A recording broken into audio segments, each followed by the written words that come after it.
The ICC Men's T20 World Cup is in top gear.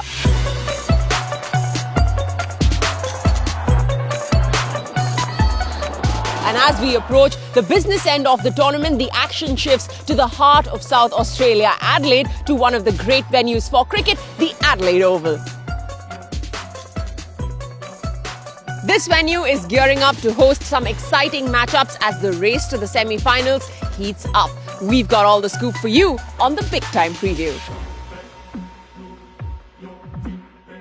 It is match day number 1 here at the Adelaide Oval, and it is going to be a double treat. To start things off, Zimbabwe take on the Netherlands. Zimbabwe, after a memorable win against Pakistan, had to suffer a defeat at the hands of Bangladesh, but will be looking at getting back to their winning ways. And then we have an all-Asian encounter, India versus Bangladesh. Both these teams in search for those 2 important points in a scramble to the semis.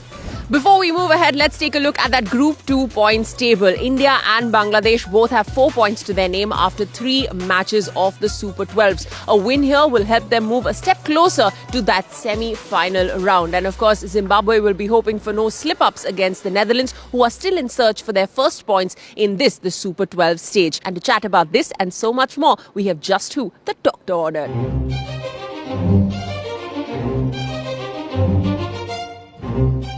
Ravi Shastri joins me on the Big Time Preview. Welcome to the show. First up, you know this Indian side better than most. What would you say are some of the lessons learned from that game against South Africa? I think quite a few lessons. First of all, like I said at the very beginning, emphasis on fielding. Fielding is your 6th bowler. You got to try and get a couple of run-outs, hold some brilliant catches if you want to beat the big teams in this competition. So one other area where they have an opportunity now is with, if Dinesh Karthik is not fully fit, Rishabh Pant plays. They get a left-hander in the top 6, which is very good. And of course, you need some more consistency from the top. KL Rahul getting some runs will help, because you can't keep putting the pressure on the middle order. You spoke about Rishabh Pant coming in for Dinesh Karthik. How does that tinkle with the batting order? Where do you see Rishabh batting then? See, Rishabh can be used as a floater. As opposed to when Dinesh plays, his role is specific. He can only go, use 16 to 20. With Rishabh, he can go anywhere. He can go even right at the top. If it's a rain-curtailed game, 8-over game, you might need him to go up and smash it. The surface in Perth looked like a lot of the batters were struggling to get going, but Surya Kumar Yadav was in a league of his own. Good sign for India, his form through this contest? He's lighting up this World Cup, and he's playing shots which, 10 years ago, no one would have imagined.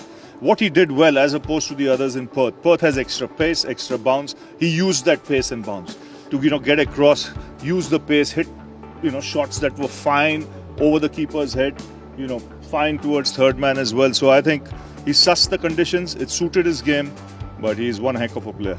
Sky is batting up a storm this T20 World Cup. We just heard what his former India coach had to say about him. Now it's time to have a listen to what his teammates have to say about Sky. He bats fearlessly without worrying about the results. The way he's batting shows exactly that. Some of the shots he plays, we just don't know how he manages to execute them. It just seems like he's got so many shots for a particular ball, and irrespective of where you bowl it, he has the ability to work the gaps and to be able to find places in the field that other people find really difficult to do. The way he's batting, and he does that for a few more years, he is going to finish a T20 legend for sure. Talking about Bangladesh, they will be taking on India, an all-important spot in the semi-finals up for the grabs. And this has been a happy hunting ground for them. Back in 2015, they beat England here. So if they're looking for a little bit of inspiration, it's not too hard to find. Not too hard. They have nothing to lose. They come out here as underdogs. India clear favourites. And that's the time you got to be careful as a favourite. Where you don't drop your guard. You can't afford to be complacent. You can't afford to take them lightly, because they play spin well. These are shorter boundaries. If a couple of their match winners get going, they could test India. I would say India is still favourites. India versus Bangladesh promises to be a cracking encounter. But before that, we see Zimbabwe in action, a team that has won many hearts through this T20 World Cup. And they've also shown a lot of heart. What about Zimbabwe has impressed you through their T20 World Cup campaign? See, with Zimbabwe, they're always a team that will compete and fight. They do the little things properly. Like, they know what their strengths are, which is fielding. They've always been a good fielding side. They're natural sportsmen, they're athletic. So they'll bring that part of their game to the play. And, the exposure and the experience they've got in this tournament, the way they've won games, they've grown in confidence with every game. Now we're fast approaching the business end of this tournament. We want you to take the FTX Bracket Challenge. From where the competition stands at the moment, who according to you are your 4 semi-finalists and why? New Zealand, England from that group, India, South Africa from the bottom group. Awesome. Well, you should log on to the T20 World Cup website and take the FTX Bracket Challenge yourself and tell us who you think your 4 semi-finalists are. But Ravi, thank you so much for joining us on this, the Big Time Pleasure. preview. As always, wonderful insight. And that is all we have for you on this show. We'll see you again very, very soon.